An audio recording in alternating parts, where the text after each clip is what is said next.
आज हम आए हैं स्वामी जी के पास, जो अमेरिका में हमारे असिस्टेंट प्रोफेसर रहे और फिर भक्ति के लिए और भक्ति के प्रचार के लिए, संस्कृत के प्रचार प्रसार के लिए हिमालयज में आए हैं और देश भर में घूम के भारत में अपना संस्कृति को बढ़ावा देने का प्रयास कर रहे हैं, संस्कृत का अध्ययन करा रहे हैं। तो स्वामी जी हरिओम। आज स्वामी जी मैं आपसे एक बात पूछना चाहूँगा कि मंत्र सिद्धि कैसे होती है और किस तरह मतलब साधक या मंत्र सिद्धि करता है और उसके क्या मतलब जैसे वो मतलब व्यवहार में क्या परिवर्तन आता है जब मंत्र सिद्ध हो जाता है, कुछ आप इसमें तो बताइए। मंत्र सिद्धि तो अवश्य होती है। मंत्र सिद्धि भगवान का मंत्र गुरु से लेकर हर समय जपते रहे तो सिद्धि अवश्य मिलती है। वो सिद्धि तो है परमात्मा ज्ञान। वो सिद्धि के बारे में तो स्वयं सबसे बड़े सिद्ध श्री भगवान कृष्ण हमें भगवत गीता में बताते हैं। अर्जुन पूछते उनसे सिद्ध पुरुष के बारे में, सित प्रज्ञस्य का भाषा समाधिस्थस्य केशव सिदधि किं प्रभाषेत किमासीत व्रजेत किम। हे केशव, हे मधुसूदन, सिद्ध पुरुष की क्या परिभाषा है? सिद्ध पुरुष किसे कहते हैं? सिद्ध पुरुष बैठता कैसे है, चलता कैसे है, बोलता कैसे है? उसी के उत्तर यथाक्रम स्वयं सिद्ध श्री भगवान कहते हैं कि श्री भगवान उवाच प्रजहाति यदा कामान् सर्वान् पार्थ मनोगतान् आत्मन्येवात्मना तुष्टः स्थितप्रज्ञस्तदोच्यते। हे प्रिय पार्थ, जिसने अपने सकल मनों की कामनाओं का अच्छी तरह से त्याग दिया हो, केवल परमात्मा में ही जो संतुष्ट है, उसी को तुम सिद्ध महापुरुष जानो। तो सिद्ध पुरुष का व्यवहार कैसा होता है वो भी स्वयं सिद्ध श्री भगवान कहते हैं। दुखेष्वद्विग्न मनाः सुखेषु विगत स्पृहः वीतराग भय क्रोध स्थितधीर मुनिरुच्यते। सिद्ध पुरुष का मन दुखों से परेशान नहीं हो जाता है, दुख पाने पर उत्तेजित तावला नहीं हो जाता है, उसमें सुख की चाहत नहीं होती है। सुख सुविधा जो सिद्ध महापुरुष होता है वो सुख सुविधा नहीं चाहता। उसे वर्तमान के किसी विषय में उसका प्रेम आसक्ति नहीं है, भविष्य से उसे कोई डर नहीं होता, अतीत में जो हो गया है उससे उसका कोई शोक क्रोध नहीं होता है। इसी को तुम सिद्ध महापुरुष जानो। और भी श्री भगवान कहते हैं यह सर्वत्रानभिस्नेह तत्तत् प्राप्य शुभाशुभम नाभिनंदति न द्वेष्टि तस्य प्रज्ञा प्रतिष्ठिता। उसकी प्रज्ञा बुद्धि प्रतिष्ठित है, वही सिद्ध है जो सर्वत्र स्नेह से रहित है। उसे कोई सम्मान दे दे, स्तुति कर दे तो वो हर्षित नहीं हो जाता। उसको कोई गाली दे दे, कोई थप्पड़ मार दे तो वो उल्टा गाली नहीं देता, उसे थोड़ा भी खेद नहीं होता है। तो यही सिद्ध पुरुष की भाषा, ऐसे ही वो बोलता है। उसको जो गाली देता है वो उन पर क्रोध नहीं करता, उसको जो सम्मान देते हैं उसकी वो प्रशंसा नहीं करता। साक्षात श्री राम पर उनको खाली उनको राजा बनाया जाएगा, उनके मुंह में जरा भी प्रसन्नता नहीं आती। और राजा से तुम्हें वन से 14 वर्ष के लिए से वो निकाल दिया जाएगा, जरा भी मुख की प्रसन्नता शांति जरा भी भंग नहीं होती है। ऐसे ही महात्मा को जानो, मंत्र जप के द्वारा उनको सिद्धि प्राप्त हो गई है, यही है सिद्धि। स्वामी जी मंत्र जप कैसे करते हैं, मतलब किस तरह करना चाहिए? अपने इष्ट गुरु से मंत्र, माँ का, अपने इष्ट भगवान को जो भी रूप व नाम आपको पसंद हो, आपके गुरु से मंत्र ले लीजिए। उसको ही सुबह उठते ही, सुबह 4 बजे सूर्य उदय होने से पहले उठ जाइए। उठ के ही थोड़ा स्नान आचमन करके बैठ जाइए। पद्मासन किसी भी सुखासन में बैठ कर ही एक माला लेकर अपना मंत्र जपते रहिए। जितने देर बैठ सके स्थिर होकर उतने देर बैठकर जप कीजिए। उसी तरह शाम को भी सूर्य अस्त होने से पहले ही अपना शांति, एक शांत जगह पर कोने में सबसे दूर में बैठकर अपना जो आपका अभिष्ट मंत्र है उसको जपते रहिए। जपने में चिंता मत कीजिए, हमें तो कुछ दर्शन नहीं हुआ, हमें तो कुछ सिद्धि नहीं मिली। चिंता ही तो आपकी सिद्धि में बाधा है। बस हमें जप करना है, जप चलता रहे। माँ कहती है ना, माँ आनंदमयी, जप चलता है ना, तो ये जप को चलना है रखा हमें। कोई भगवान का नाम भगवान से भी बड़े होते हैं।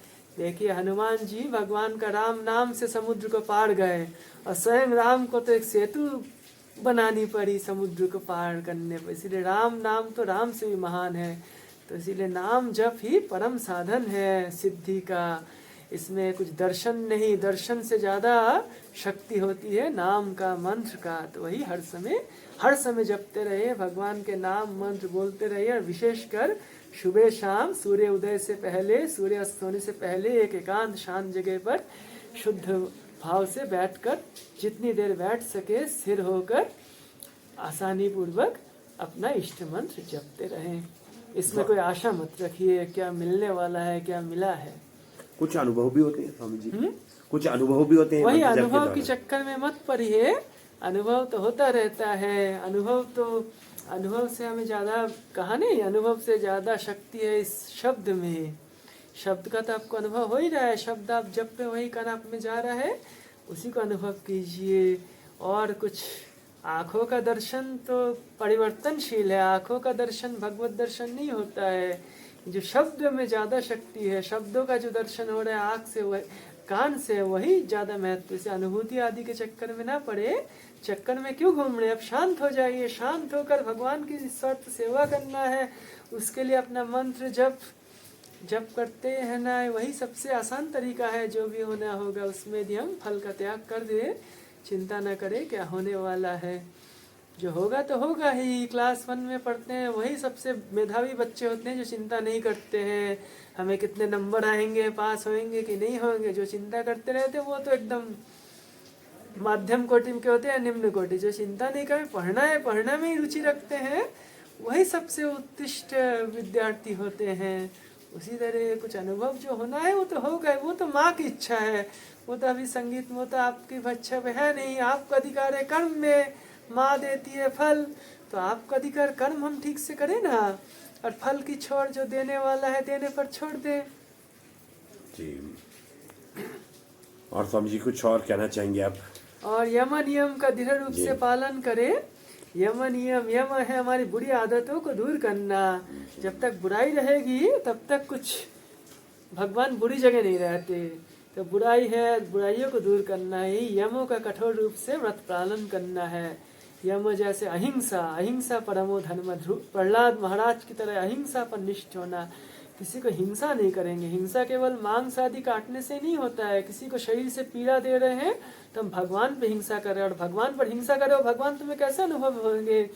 तो किसी को शरीर से कष्ट न दे, किसी को वाणी से बुरा ना है कहे, और मन में किसका बुरा ना सोचे। यही है परम यम। हद सर्वदा पालन करे, किसी का गलत ना सोचे, किसी को गलत ना कहे, किसी का बुरा ना करे। जो हमें बुरा कर दे उनको भी माफ कर दे। सबको भगवान ही चला रहे हैं, चलाने वाले भगवान हैं। कोई जो भी हमारी भावना है भगवान के प्रति होगी, और भगवान भी हमें जो कर रहे हैं, अभी जैसे कहा था, हमारी अच्छाई के लिए कर रहे हैं। सब कुछ भगवान कर रहे हैं, और हमारी माता है भगवान, हमारी उद्धार के लिए, हमारी अनुभूति सिद्धि के लिए ही कर रही है। इसीलिए दूसरे के किया करने पर ना देखते हुए दूसरों की गलती माफ कर दें, और हम स्वयं किसी को दुख ना पहुंचाए। उसी तरह सत्य का निष्ठा। आजकल बातों बातों पर झूठ कहना, झूठ कभी नहीं बोले। ऐसा हर समय सत्य बोले जो कभी कड़वा ना हो, जो सुनने में सबको अच्छा लगे। ऐसा हर समय सत्य, युधिष्ठिर की तरह, श्री राम की तरह सत्य में निष्ठा होनी चाहिए। ये सब यमों का अच्छी तरह से पालन करे। तीसरा यम है ब्रह्मचर्य। लड़के लड़कियों से ना मिले, आजकल टीवी मोबाइल इन सब से दूर रहे। वही शांत बैठकर घंटों घंट भगवान का वही अपना साथी बना ले, अपना माता पिता सब भगवान को बना ले। ब्रह्मचर्य का व्रत पालन करे हर समय। और ये अस्तेय, कभी चोरी ना करे। जो गलत तरह से दूसरे का चीज कभी ना ग्रहण करे। ये चोरी ना करने का भी व्रत पालन करे। इसी से कुछ आगे सिद्धि मिलेगी। सबसे पहले ये सिद्धि है इन यमों का दृढ़ता रूप से पालन करना। आप परिग्रह कुछ ज़्यादा प्रयोजन से अधिक संचय ना करें। आज देखिए बंगले पर बंगले मकान बनाना है और लोगों को इधर रास्ते में रहकर भी जगह नहीं है, इसीलिए परिग्रह ना करें। जितना ज़रूरत है उतना ही रखे, बाकी सबके लिए छोड़ दे। इस प्रकार यमों का पालन करें। और नियम होते हैं अच्छे आदतों को लाना, वो नियमों का भी अपने जीवन में लाए। नियम है जैसे शौच साफ रहे, शरीर को 2 प्रहर स्नान करके साफ रखे, और स्नान केवल नहीं, शुद्ध खाना हो और तथा शुद्ध आचरण हो, सबके प्रति नम्र भाव से प्रेम से आचरण करे, यही है सफाई। उसी तरह मन और वाणी भी साफ रहे ऐसा, और हर समय भगवान का नाम जप करे, भगवान के ग्रंथों को पढ़े, भगवान के जो पथ पे है उन साधकों एवं सिद्ध महापुरुषों के ही संग में रहे। ये सब नियम, सत्संग का नियम पालन करे। और जो मिले उसमें माँ देती है, माँ की कृपा से उसी से संतुष्ट रहे। मांगना हो तो माँ से ही मांगे, लोगों से मांग के क्या होगा।